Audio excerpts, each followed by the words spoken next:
A very warm welcome from Bharata First. I am Bhavna and I am hosting our show FRP on the hot seat. Every week, our team conducts every week our team conducts the big picture quizzes, which are daily quizzes based on the day's big picture. The link to the quiz can be found in the description box of the day's big picture on our YouTube channel. These quizzes are open from 7 p.m. to 7 a.m. from Monday to Friday. Winners from the daily quizzes will participate in our mega quiz, which takes place every Saturday at 12 p.m. The ultimate winner from Saturday's mega quiz round gets to be on our show FRP on the hot seat. Our winner from yesterday's mega quiz round is Sethu from Vizag. So let's welcome Sethu on our show. Hi, Sethu. Hi, Bhavna. Am I audible? Yeah, you're audible, Sethu. Firstly, congratulations on winning the mega quiz and welcome to our show FRP on the hot seat. Please introduce yourself to the audience.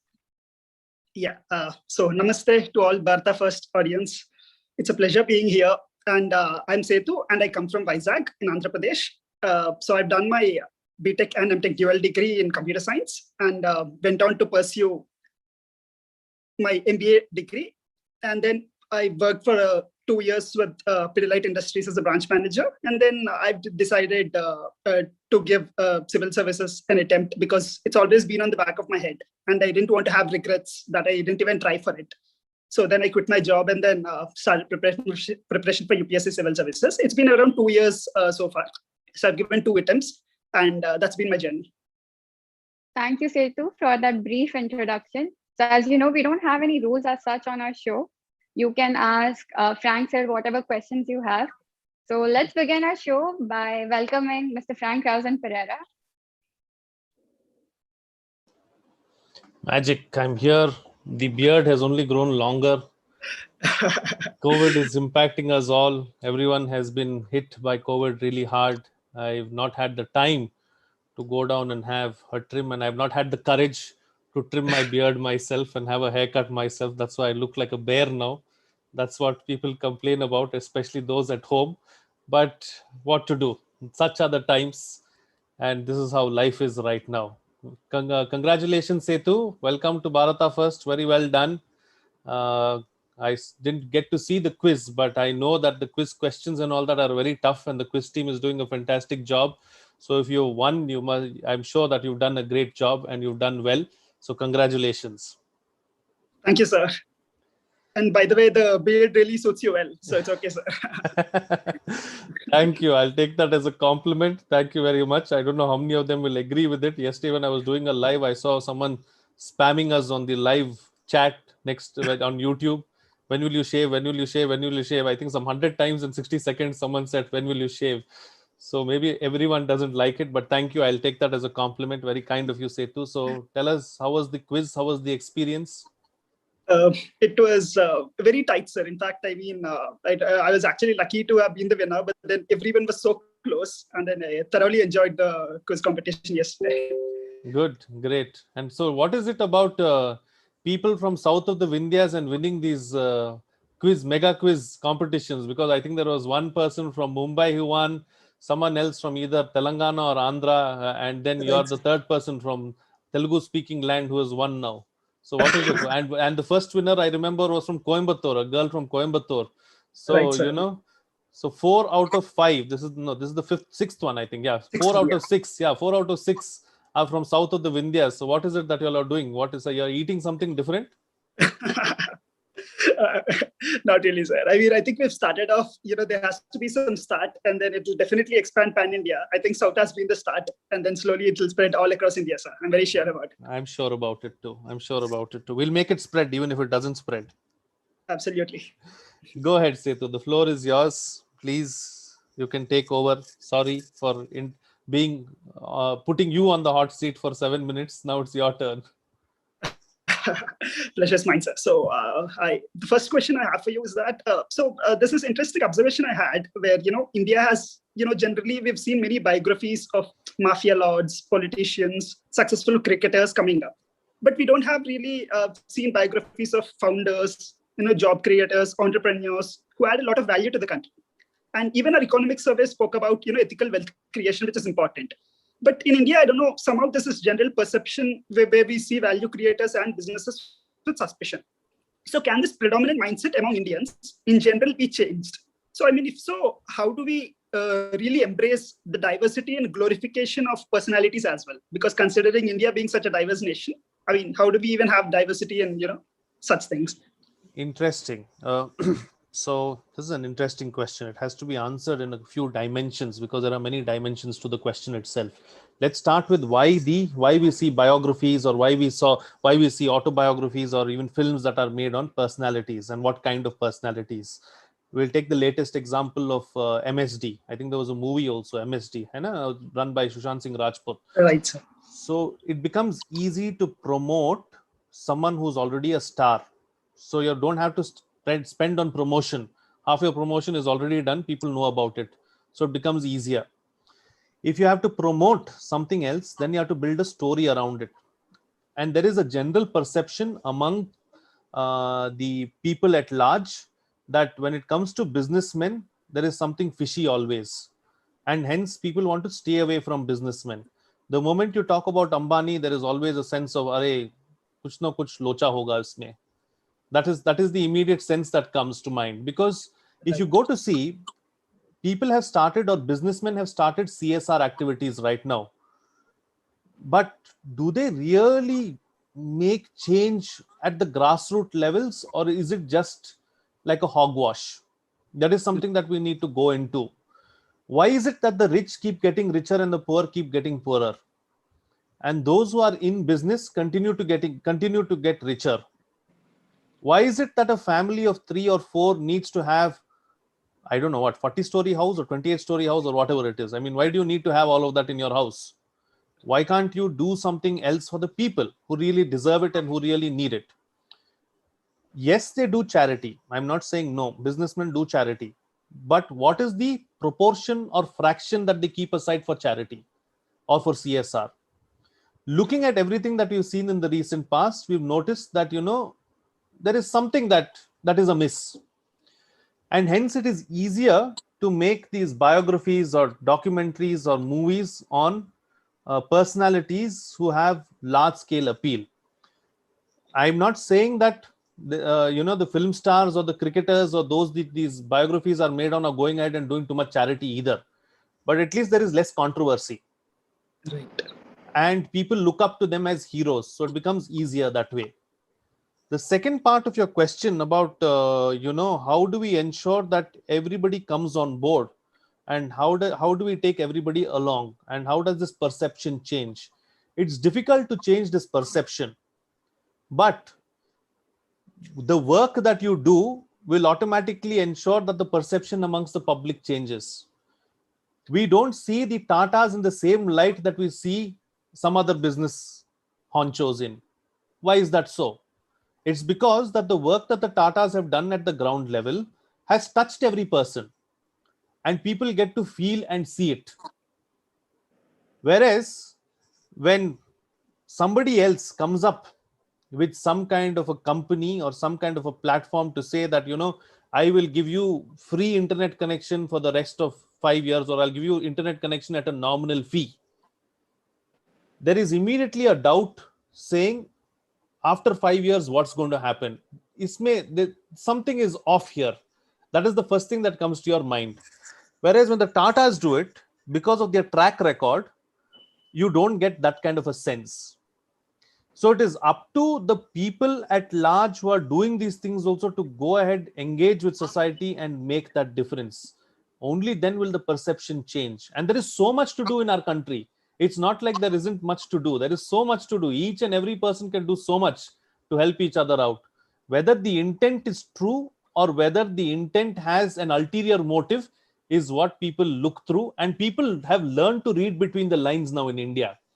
So that is something that has happened also, which is good, which is fantastic. I hope I've been able to answer your question. If there is anything that I missed out, any of the dimensions that I missed out, I haven't written it down. If there is any dimension that you want me to take up, I can take it up. No, sir, pretty much that. I mean, it's a long question, but I think you've covered all of it. And just reminds me of that dimension of CSR when you told, how there were debates around getting it criminalized, and then penalties and all that. So I think the whole perception is important in the society to change. I mean, we ought to believe in the people who create job, who give opportunity to others. And, not everyone, should have that perception of Ambani's and as such. But I think there has to be a start, and I'm hopeful it'll start. No, there has to be a start. I agree. There has to be a start. But you have two examples right in front of you, the Ambanis and the Tatas. Why is it that we look at the Tatas differently and the Ambanis differently? They must have done something right. Right, sir. Right. Yeah. Right. Sorry. Yeah. Please go on. So can I go with the second one, sir? Please. Yeah. The first one's pretty much covered, sir. I mean, in fact, it's very nice to hear from you there. So the next one, sir, considering your experience in journalism for over 20 years, learning from your experience, the funding model of journalism and press as such is deeply flawed in India because it undermines the autonomy and independence of media. And there's an inherent conflict of interest. So in this context, I mean, Bharata First has resorted to a noble initiative of crowdfunding, and then you've been leading it from the front. So what have you seen could be the potential of crowdfunding in India and the challenges you've seen, starting with this new venture of yours? And then there are many challenges, probably like digital divide or other aspects. So do you think crowdfunding in India can really become a household name someday? Honestly, when I started, I didn't think that it could be. I'll be very honest with you, brutally honest with you. I always thought that, we'll have to, at some point in time, look for, like-minded funders or look for, advertisements, look for people who can come forth and advertise and, take this product forward. But the kind of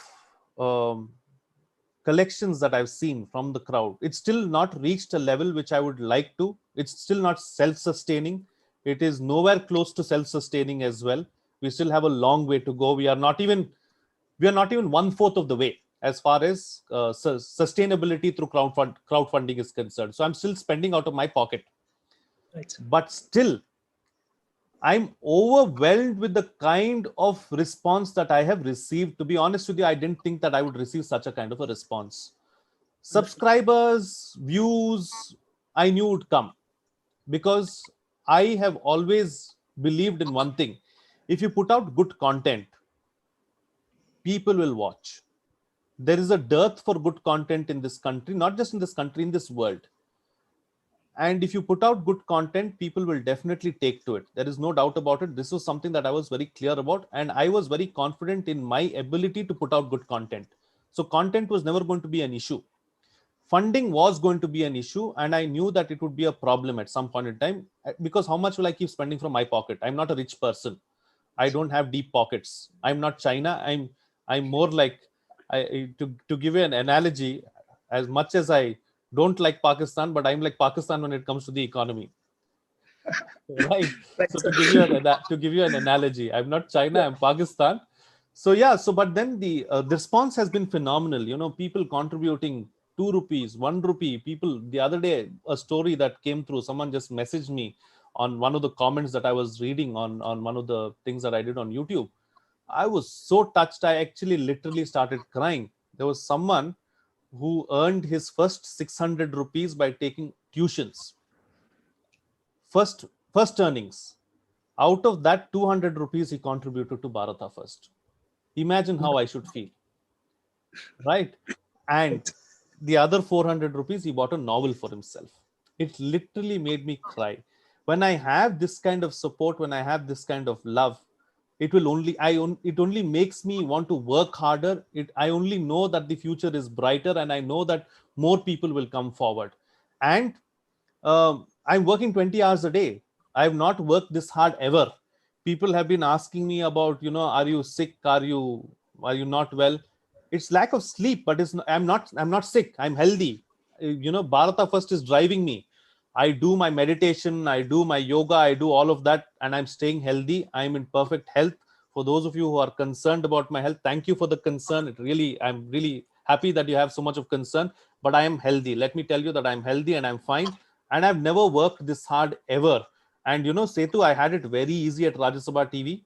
8 years, I forgot what hard work is. I used to work. Smart work was there. Smart work has always been a part of what I did. And even now, I would suggest everyone that you should work smart and hard. There's no point toiling like a bull. Sometimes you need to be a little smart as well. So Rajya Sabha TV made me a little complacent in terms of putting in those extra hours of work, because I barely worked I was in office for 8 hours, but the actual work was about 2.5 to 3 hours, not more than that. But now I'm actually physically working for 20 hours, and it's quite strenuous, I must tell you. But it is people and stories like you, stories like I just narrated now, that are keeping me going. And I know that this will only grow. And I feel this crowdfunding model is a very good model, because there is no pressure on you. There is no pressure at all, either from any political party, or there is no pressure from business tycoons. There's no pressure from anywhere. You are free to express yourself, and you're free to say what you have to say. And this is what crowdfunding does. I think it has a tremendous scope, and I feel it will go far in our country. And I think that is the way to take forward content in our country. Right, sir. Indeed, it's an honor to share 25 minutes with you now. I mean, when you mentioned that, how long you've been toiling your day and all, it's really an honor, sir, to have this couple of minutes with you. Thank you. The incident which you said is really inspirational. I mean, to all the audience who's watching out, it is really, really inspirational, sir. Right. So can I go with the next one, sir? Please. Yeah. So COVID-19, as everyone says, is unprecedented. And then we witnessed here tremendous mass migration, probably the largest after even the partition of 1947. So this brings to the fore the plight of these informal sector migrant workers especially. And we are kind of seeing it again to an extent in the second wave now. So do you think that this point out at the shortcomings of our long-term rural development planning strategy, which we've had since independence, since the 5-year plans, that was the core?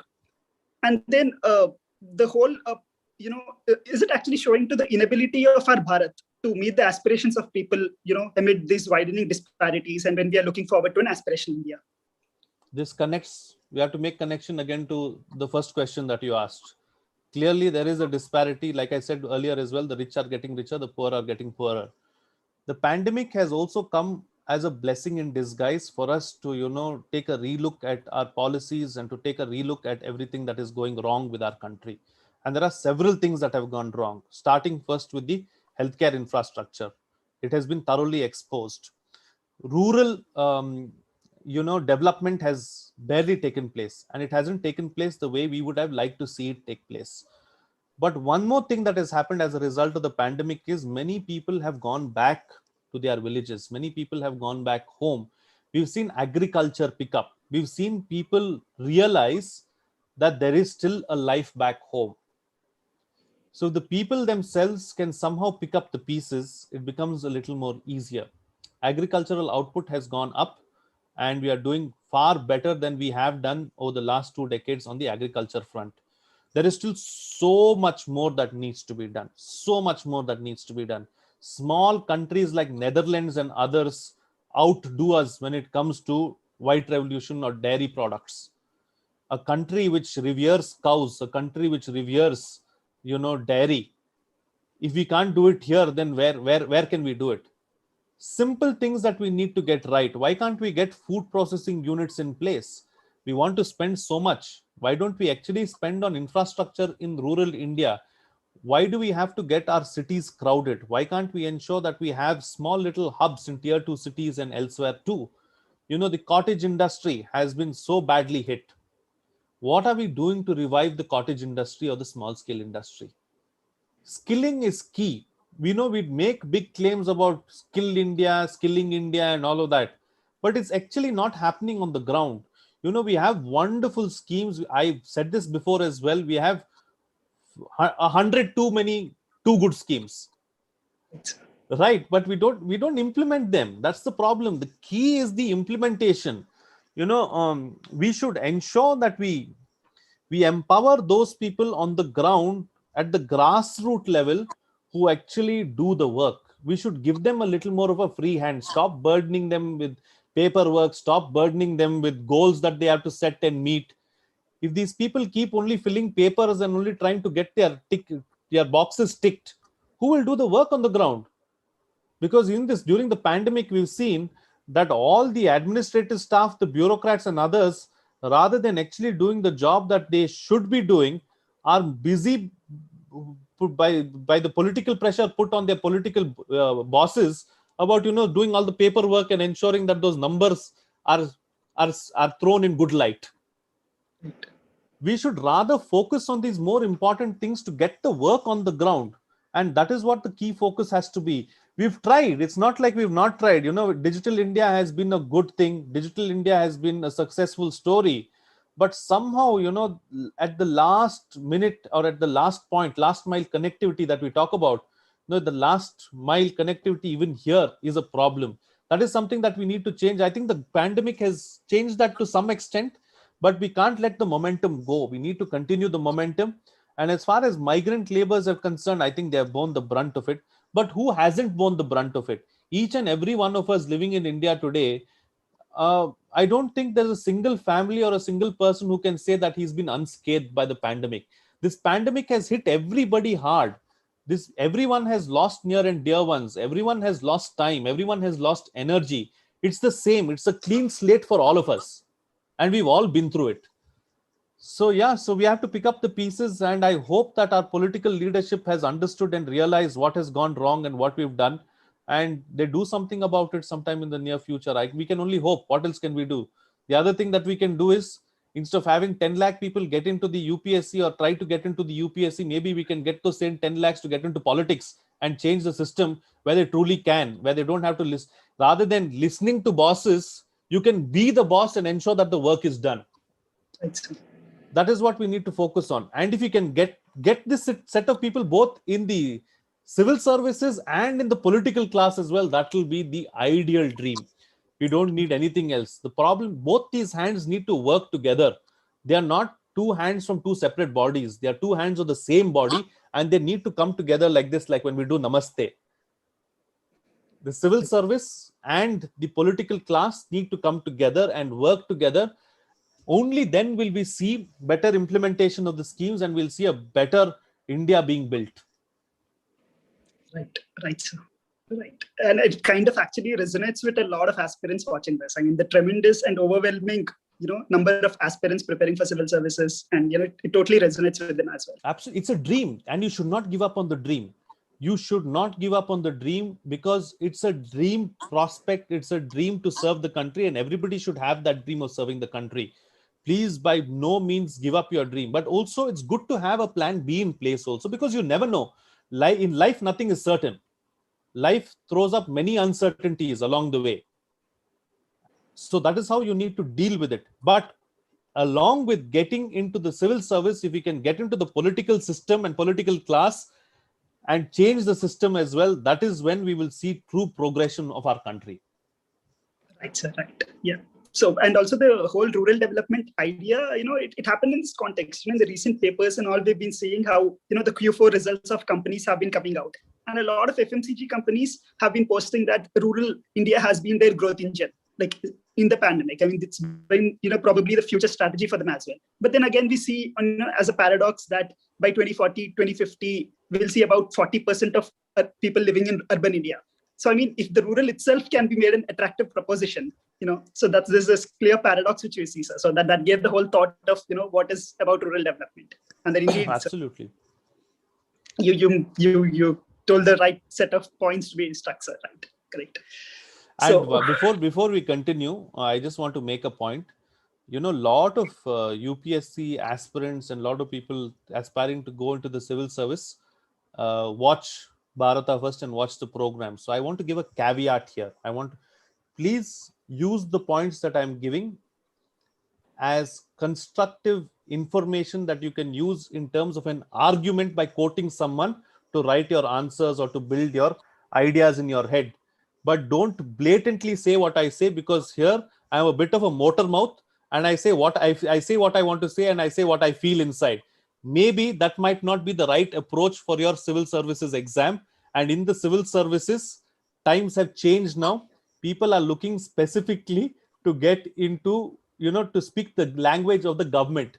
So you see how I balance things out when I say what I have to say as well, whenever I need to do it.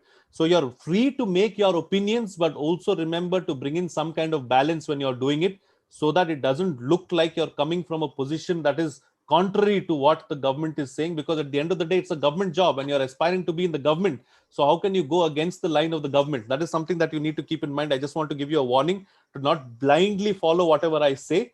Please listen to it, get few ideas in your head, get new ideas. I always give you new ideas, ways to think, and then formulate your answers and then take it forward. Don't give your mechanical, coaching institute kind of answers, because now what has happened is people are so used to these coaching institute and going to these coaching institutes, everybody's answer is the same. There is no difference at all. It's like a machine producing cars. One Maruti 800 looks the same as the other Maruti 800. Only thing is the color is different. So the handwriting or whatever you use is different, but the content is the same. So how are you going to stand different from the other person? That is a thought that you have to think about as well. Yeah, go ahead, Sethu. Sorry. No, sorry. Indeed, in fact, the candid opinions of yours, they stimulate the mind, and then the starting point to process the information in the right way, like you said. So it's actually nice to have that candid opinion from you, sir. So it could be a starting point to process it well.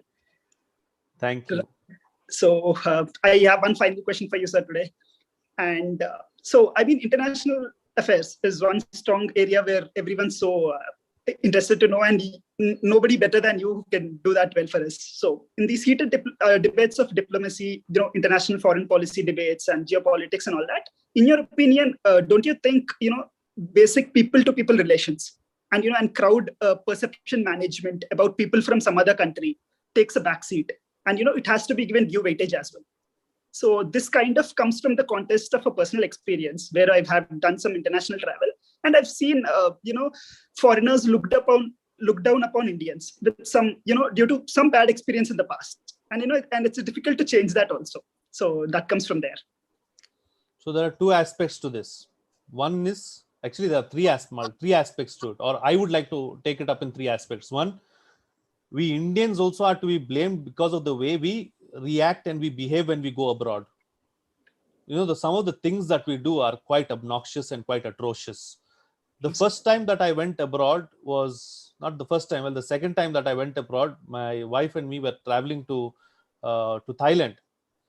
And the moment we got onto the flight, this was a Thai Airways flight, some of the people that were on board were so behaving so obnoxiously, demanding for alcohol, just picking up bottles from the tray. And, it's like they got onto the flight just to get drunk. Right. And that is the kind of impression that people have. And I think this air hostess had brought some kind of alcohol. I don't know what it is, to cleanse your palate or something like that. I don't know why they gave it. But nonetheless, she had only poured this much, and she explained to the person what it was. And she said that, you're supposed to just cleanse your mouth with it. I think it must have been a mouth freshener. I really don't know what it was, but it had some level of alcohol in it. The man just caught hold of her hand and poured the entire thing in his glass. Okay. And then she actually literally had to tell him, please don't do this. You'll die if you drink so much. But he didn't listen. He had it nonetheless, and he passed out. Okay. So this is the kind of impression that we create also. Second, I was in China in 2015 when the Prime Minister made his maiden visit to China as Prime Minister. And I was staying, I think it was in Shanghai. Yeah, in Shanghai, staying at the hotel, at one of the MEA hotels that we were put up in. So it was a top-notch hotel. Okay. Because when you stay with the delegation, you stay in these good places. Otherwise, you can't afford them. So, so I went there. I was staying there, and in the evening, I happened to go out on the main road of Shanghai.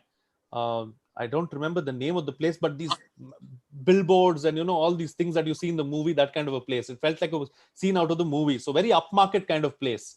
So if you're used to Bangalore, if you're familiar to Bangalore, you can say something like a MG Road or a Brigade Road or something like that. Or if you're familiar with Delhi, maybe or GK or Connaught Place or that kind of an area.